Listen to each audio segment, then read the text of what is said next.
어, 이번 주 강단 말씀의 제목이 주 안에서 많이 수고한 자예요.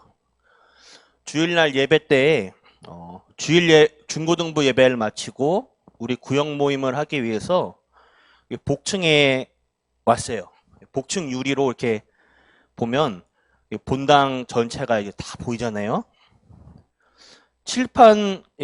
강단에는 칠판을 보았는데 칠판에 이제 제목만 남고 밑에 부분이 싹 지워졌어요. 제목은 남았는지 모르겠네요. 밑에는 지워졌는데. 그런데 이 제목만 보고도 그때 말씀에 탁 떠오르는 하나님의 말씀이 한 구절 딱 생각났어요. 바로 오늘 방금 읽은 고린도전서 15장 9절에서 10절 말씀입니다. 어제 새벽 예배 때도 이 말씀이 나오고 놀랐어요. 아, 제목은 나의 나된 것은 다.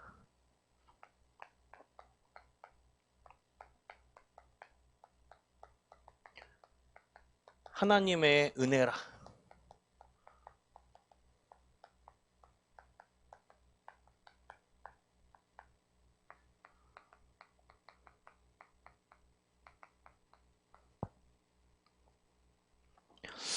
하나님께서 우리를 부르신 것은 온전히 그리스도로 말미암아 우리를 구원해 주신 하나님의 은혜입니다. 그리고 주 안에서의 수고는 전부 은혜예요. 그래서 우리가 교회 일을 하는 것도 일을 할 수 있는 것도 전부 하나님의 은혜입니다. 멸망받을 수밖에 없던 죄인인 내가 하나님의 은혜로 구원받아 이렇게 교회에 헌신하고 봉사할 수 있는 것은 또 이런 기회가 주어진다는 것 그 자체가 하나님의 은혜가 아니고 무엇이겠습니까? 우리의 수고, 일 전부 하나님의 은혜예요. 또 이번 강단 말씀에 우리의 수고는 참된 헌신이 되어져야 돼요. 참된 헌신이 되려면 복음이 복음되도록, 기도가 기도되도록, 전도가 전도되게 하는 헌신이 되어져야 돼요. 하나님은 우리에게 엄청난 축복을 주셨습니다. 세상이 줄 수 없는 것을 주었어요. 우리가 받은 이 은혜와 축복은 세상은 만들 수도 없고 모방할 수도 없습니다. 하나님만이 주실 수 있는 거예요. 그걸 우리가 받아버렸어요. 이게 하나님의 은혜입니다. 바로 본론으로 들어가서 우리에게 복음이 무엇인가?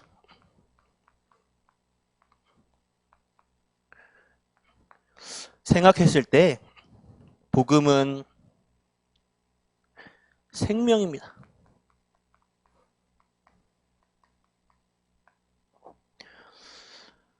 우리에게 끊임없는 저주, 재앙,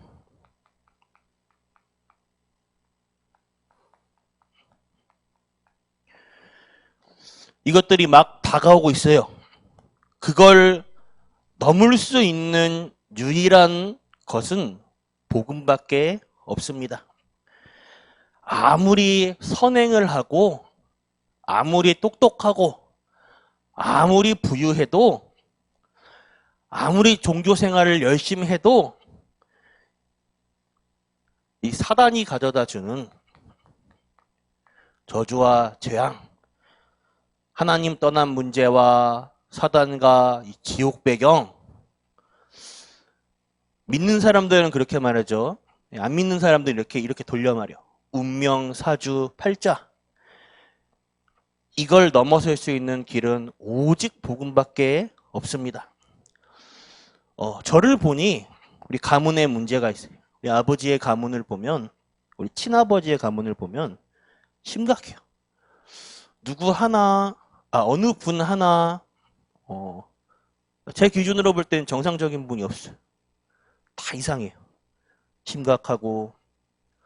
근데 그런 드러난 문제에 저는 감사해요. 왜냐? 아예 자신을 숨기는 것보단 드러나는 게 드러나는 게 낫다고 봐요, 저는. 저는 알고 그걸 기도할 수 있으니까. 그리고 어머니의 가문을 보면 저희 어머니의 가문은 다 엘리트예요. 엘리트고 부자예요. 부유해요. 메가댁을 가면 항상 이런 말이에요. 저희 집이 예수를 믿어가지고 어려운 거다. 그렇지 않아요. 그냥 원래 어려운 건데 원래 어려운 사람들이 예수를 믿는 것뿐이에요. 예수를 믿어서 어려운 건 아니죠. 근데 상당한 엘리트들이고 돈이 많아요. 그런데 가만히 보면 마음의 평안과 행복이 없어요. 숨은 불안이 있고 본인들의 감춰진 문제를 숨기고 있어요. 뭐 느끼는 게 참 돈이 많다고 행복한 것도 아니고 엘리트지만 사회에서는 엘리트지만 가정 안에 보면 각자가 숨은 문제들이 있구나. 그걸 알게 됐어요.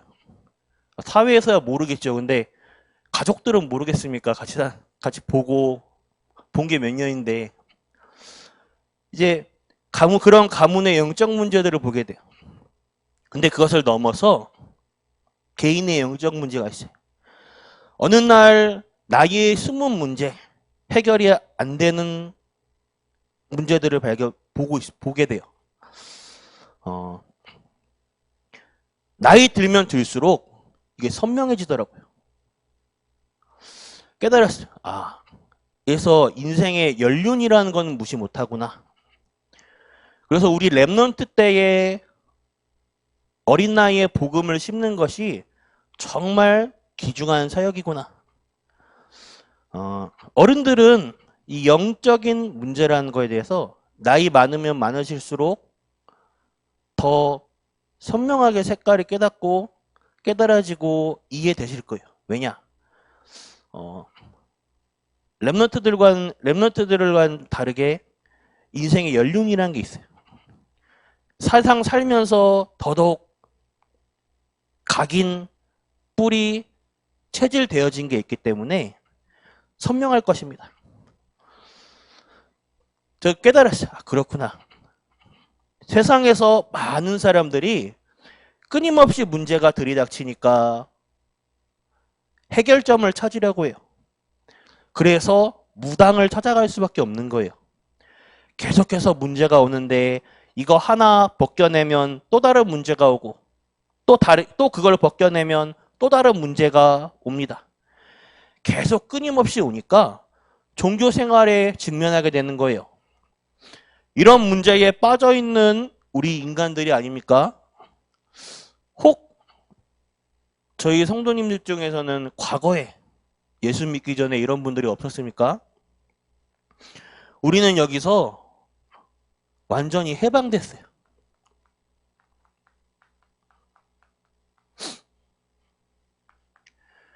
내 안에 예수 생명이 들어왔다. 이것은 내 힘으로는 전혀 끊을 수 없는 이 문제들에 벗어날 수 없는 이 문제 속에서 하나님의 은혜로 하나님께서 해방시켜 주신 거예요. 예수 그리스도로 말미암아 여기에 완전히 해방됐습니다. 그래서 로마서 5장 8절에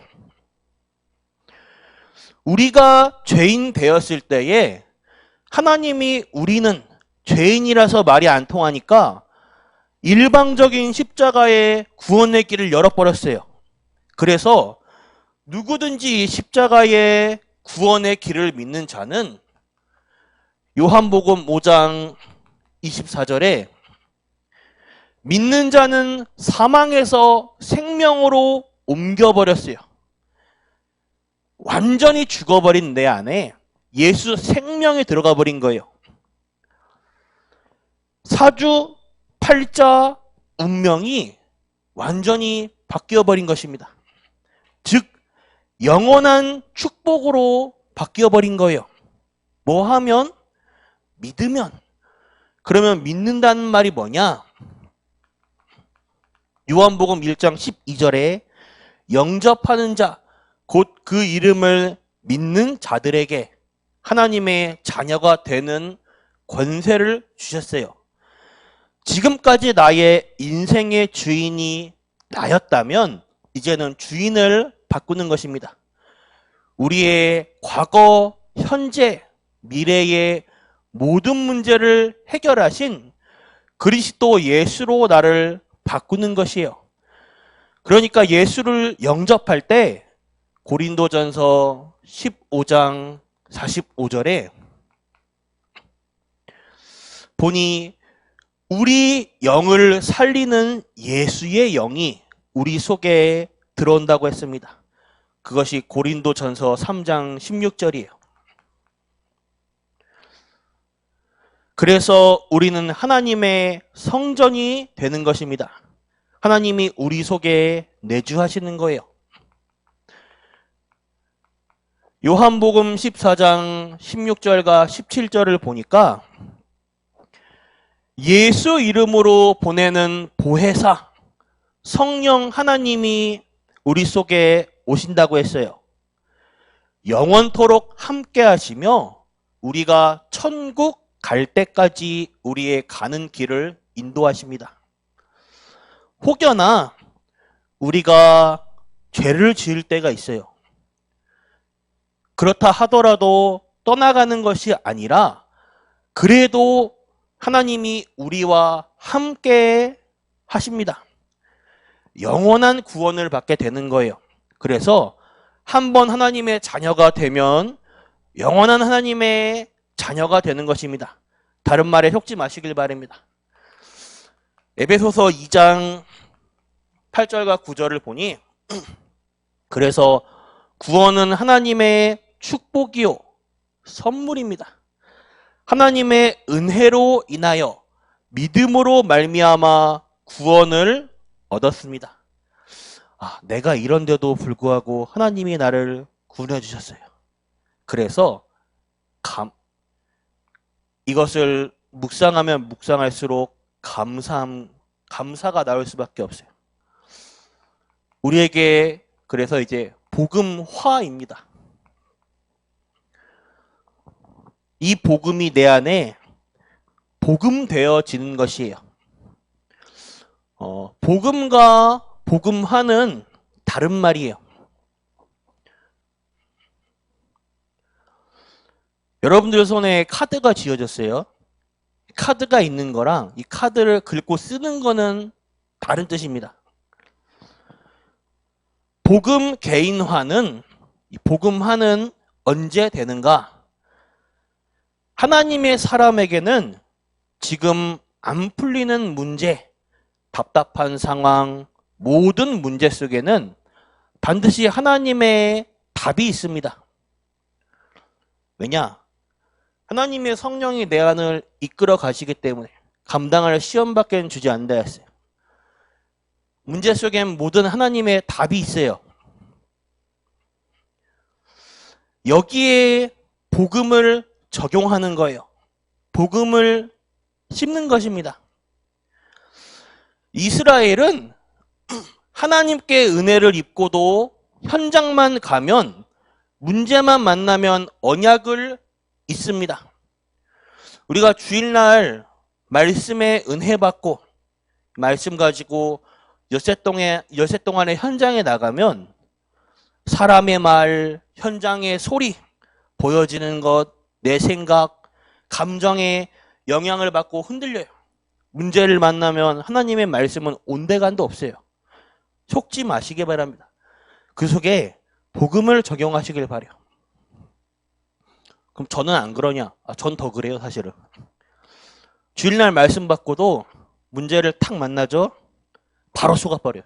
바로 감정 나오고, 바로 그냥 보여지는 것, 들려지는 거에 휘청휘청거리고, 그러다가 뒤에 말씀 보고, 하나님의 말씀, 강단 말씀 점검하면서, 아차. 내가 또 속았구나. 또 이렇게 확인을 해요. 문자만 봐도 뒤집어지는데요. 제가 예전에 그러더라고요. 수련회 조장으로 섬기게 됐는데 담당 랩런트가 뭐 저랑 상의도 없이 얘기도 없이 갑자기 저한테 카톡으로인지 문자인지 기억이 안 나는데 전도사님 그냥 오늘부터 나오지 마세요. 그냥 이번 주부터 수련회 조장하지 마세요. 카톡을 보냈는데 속이 뒤집어지더라고요. 그거 보고 분노가 끓어오르고 막 그 순간에 그거 보고 바로 감정에 속잖아요. 왜 하나님께서 이런 걸 주셨는가? 왜 이번 주 강단 말씀에 내게 어떤 답이 있는가? 확인 안 하잖아요. 여기 속았다 이게 아니라 나중에 제가 속았다가 뒤에 확인한다 이 말이죠. 나를 300% 부인하시길 바래요. 강단에 계속 나오고 있죠. 나의 연약한 것 축복의 발판으로 바꿔야 돼요. 심지어 여러분들의 인생에 최고의 축복받은 증거로 인생 캠프로 바꿔야 돼요. 전 이것을 이렇게 생각합니다. 이것이 기도다. 그리고 언약의 흐름에 따라 나의 마음, 생각, 몸을 맡기길 바랍니다.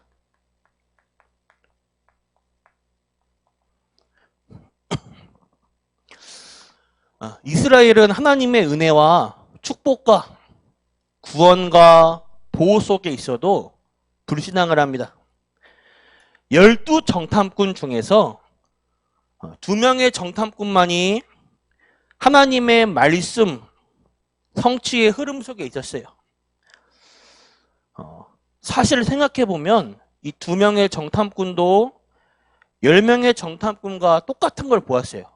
똑같은 걸 보았고 솔직히 똑같은 생각 안 했겠습니까? 근데 어째서 왜 결과를 보고할 땐 다른 보고를 했을까요? 가나안 땅은 사실은 하나님의 약속의 말씀에 의하면 들어가는 땅입니다. 만약에 12명의 정탐꾼 중에 12명 모두가 안 된다고 했어도 하나님의 약속의 말씀에 의하면 들어가는 거예요. 그 언약을 붙잡은 것입니다. 10명이 불신앙하는 상황. 그 상황을 한번 저희가 생각해 봅시다. 대표자로 내가 서 있고 이거 성경 말씀에 그냥 글로만 보지 말고 직접 이 상황 속에 내가 주인공이라고 생각했을 경우에 내가 대표자로 있고 앞에 수만 명이 있어요. 이스라엘에. 10명이 정탐꾼이 불신앙을 하는 상황에 이 불신앙이 이스라엘 전체로 흘러갑니다. 전체가 불신앙을 하고 있는 이런 상황이에요. 이때 솔직히 2명의 정탐꾼도 그런 같은 생각 안 했겠습니까? 이거 좀 어렵겠다. 자기 똑같은 걸 보고 똑같은 걸 느꼈을 텐데 근데 어째서 왜 그런 고백을 했을까? 묵상하면 묵상할수록 느끼는 게 하나님의 언약의 말씀에 의하면 들어가는 거예요. 이 언약의 흐름에 들어가는 거예요. 보고하는 그 상황에서 여호수아와 갈렙이라는 2명의 정탐꾼은 말씀을 붙잡고 보고한 거예요. 그런 보고하는 그 상황이 사실은 여호수아와 갈렙 2명의 정탐꾼에게는 문제와 상황이 들이닥친 거예요. 그 상황에. 문제와 사건 속에서 성취될 수밖에 없는 하나님의 말씀을 붙잡은 거예요. 한마디로 말씀을 적용한 거예요. 그 2명의 정탐꾼의 고백은 그 상황 속에 10명의 정탐꾼의 보고와 전 이스라엘 백성들이 불신앙하는 그 상황 속에 2명의 정탐꾼 입장에서는 문제와 사건인데 본인들의 삶의 문제와 사건 속에 말씀을 적용한 거예요. 당연하죠. 이 성취될 말씀의 흐름을 붙잡고 적용하니까 2명의 정탐꾼은 가나안 땅에 들어갈 수밖에 없는 거예요. 당연히 하나님의 말씀 성취의 흐름 속으로 들어가게 되는 것입니다. 신앙생활을 잘하는 것은 당연히 말씀을 들어야겠지만 그렇잖아요. 우리가 문제 사건을 만날 때 하나님의 말씀으로 딱 점검하기 위해서는 하나님의 말씀을 붙잡고 있어야 돼요. 말씀 듣는 것에 끝나는 것이 아니고 말씀을 적용하는 거예요. 복음하라는 게 사실 그랬습니다. 내가 가진 복음을 나의 것으로 적용하는 것. 하나님의 사람에게는 언제 그것이 적용되냐? 좋은 일 속에서 평안하고 고요하고 아무 일 없을 때 적용되면 좋겠는데 그렇지 않아요. 문제와 사건 속에 이것이 복음되도록 내 안에 이것을 적용하는 시간이 요거입니다. 복음화. 결론입니다. 여러분들을 하나님이 그냥 부른 게 아니라 여러분들을 전도자로 부르셨어요. 생각하면 생각할수록 감사하죠. 오늘 본문 말씀에 사도 바울이 오늘 왜 이 고백을 한지 아십니까? 사실 사도 바울은 복음을 제대로 못 깨달았을 때에 어떤 사람이었습니까? 교회의 박해자, 종교인 중에 종교인, 그리고 전도자를 핍박한 자입니다. 박해했을 때 누가 죽었습니까? 스데반 집사가 돌에 맞아 죽었을 때 증인으로 선 사람 아닙니까? 권세를 가지고 바울은 사람들을 막 죽였어요. 사회적인 권세를 가지고 예수 믿는 사람들 막 핍박을 했어요. 사실 바울은 성공한 것 같지만 성공한 사람이 아니었어요. 어마어마한 지식을 가지고 있는 사람 같지만 완전히 실패한 사람이었습니다. 그런데 누구를 만났는가? 부활하신 예수님을 만났습니다. 예수님을 만남으로 바울이 어떻게 됐는가? 인생이 완전히 뒤바뀌어 버렸어요. 우리 인생에 예수님을 만남으로 우리 삶이 여기에서 완전히 뒤바뀌어 버린 거예요. 예수 그리스도를 만남으로 좋은 만남을 갖게 됩니다. 그것이 동역자예요. 이 바울을 도울 수 있는 아나니아, 바나바 이렇게 귀한 분들을 만나게 됩니다. 나중에는요. 하나님이 바울이 가는 곳마다 전도 제자를 준비하셔요. 그래서 어디까지 갔는가? 로마 복음화를 향해 달려가게 됩니다. 그런 바울이 오늘 본문 말씀에서 지금까지 모든 사역한 것이 내가 한 게 아니다. 나의 열심, 나의 능력, 나의 지식도 아니다. 내가 한 것이 아니고 하나님이 하신 일이다. 하나님은 단지 나를 사용하셨을 뿐이다. 나를 사용하셨기에 내가 하나님께 쓰임받는 그 자체만으로 너무너무 감사하다. 이게 하나님의 은혜가 아니겠느냐. 그래서 나는 없어지고 그리스도만 나타나는 것이다. 이렇게 고백을 합니다. 그러니 이 바울이 순간 그 시대에만 쓰임받는 것이 아니에요. 순간순간 쓰임받는 것이 아니라 계속 쓰임받는 사람이 되는 것입니다. 어찌 보면 영원히 쓰임받는 사람이에요. 지금도 우리가 이 바울의 전도 역사를 보면서 그 영향을 받고 있기 때문에 그렇습니다. 한순간에 쓰임받는 일회용 그릇이 아니라 영원히 쓰임받는 그릇이 되는 것이에요. 그런 그릇을 가지고 있는데 그 그릇이 무엇이냐? 하나님의 은혜의 그릇입니다. 여러분들이 오늘 이 시간에 여러분들 스스로 한번 생각해 보시기 바랍니다. 내가 누구냐? 나는 무엇을 위해 지금 살아가느냐? 그렇다면 남은 답은 간단합니다. 하나님의 은혜구나. 나 된 것은 내가 아니다. 하나님의 은혜로 말미암은 것이구나. 제가 가만히 제 자신을 생각해 봤어요. 정말 부족하고 연약한 것이 많습니다. 모자란 것 투성이요. 여러분들께서 저를 볼 때 장점도 있고 단점도 있을 거예요. 이런 부분, 그렇잖아요. 이런 부분은 고쳤다고 말하고 싶은데 말하기도 어렵고. 제가 솔직히 잘하는 것도 없어요. 그런데요, 사실 이런 것들은 갱신하면 돼요. 제가 바꿔나가면 돼요. 갱신하기 위해 몸부림치면 됩니다. 제가 뭐 더 갱신할 생각이 없는 건 아니에요. 나의 연약한 부분, 부족한 부분 고치면 되고 바꿔나가면 됩니다.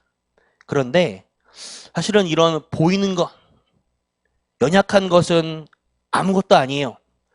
이거 말고 안 보이는 연약한 것이 굉장히 무서운 것입니다. 저만 그럴까요? 여러분들도 다 가지고 있어요. 그건 진짜로 하나님의 은혜 없이는 안 됩니다. 그래서 저와 여러분들이 지금 숨쉬는 이조차도 사실 하나님의 은혜입니다. 하나님께서는 여러분들을 하나님의 자녀로 삼아주신 것에도 감사할 뿐인데, 그렇잖아요. 내가 하나님의 자녀가 된 것으로도 감사할 뿐인데, 여러분들을 천하보다 귀한 영혼을 살리는 전도자로, 하나님 나라를 확장하는 전도자로, 천사도 못하는 영혼을 구원하는 전도자로, 하나님께 최고 영광을 돌리는 전도자로 부르셨습니다. 이 시대 살릴 전도자로 여러분들을 부르신 거예요. 여러분들이 조금만 상상해 보시길 바랍니다. 하나님 앞에 조금만, 진짜 5분만이라도 한번 여러분들의 모습을 확인해 보세요. 하나님이 여러분들과 함께 하시는데, 늘 성령으로 나와 함께 하시는데, 언제까지? 영원까지. 우리는 연약해서 자꾸 그것을 까먹고 잊어버립니다. 문제 앞에 사실은 우리가 휘청거려요. 그러나 내게 주신 하나님의 은혜를 놓치지 마시길 바랍니다. 나 된 것은 다 하나님의 은혜라. 하나님이 우리에게 주시는 은혜를 붙잡길 바랍니다. 오늘 하루 승리하시는 전 성도님들 되시길 바라겠습니다. 기도하겠습니다. 하나님 은혜에 감사합니다. 우리가 하나님의 은혜로 말미암아 지금까지 지내왔습니다. 우리 전 성도님들의 남은 생애에도 하나님의 은혜 속에 살고 또한 세계복음화를 하는 데 쓰임받는 영원한 전도자들이 되게 하여 주시옵소서. 살아계신 주 예수 그리스도 이름으로 기도드렸습니다. 아멘. 주기도 마치겠습니다. 하늘에 계신 우리 아버지여, 이름이 거룩히 여김을 받으시오며 나라가 임하옵시며 뜻이 하늘에서 이루어지와 같이 땅에서도 이루어지이다. 오늘날 우리에게 일용할 양식 주옵시고 우리가 우리에게 죄진 자를 사하여 준 것 같이 우리 죄를 사하여 주시옵고 우리를 시험에 들게 하지 마옵시며 다만 악에서 구하옵소서. 대개 나라와 권세와 영광이 아버지께 영원히 있사옵나이다. 아멘.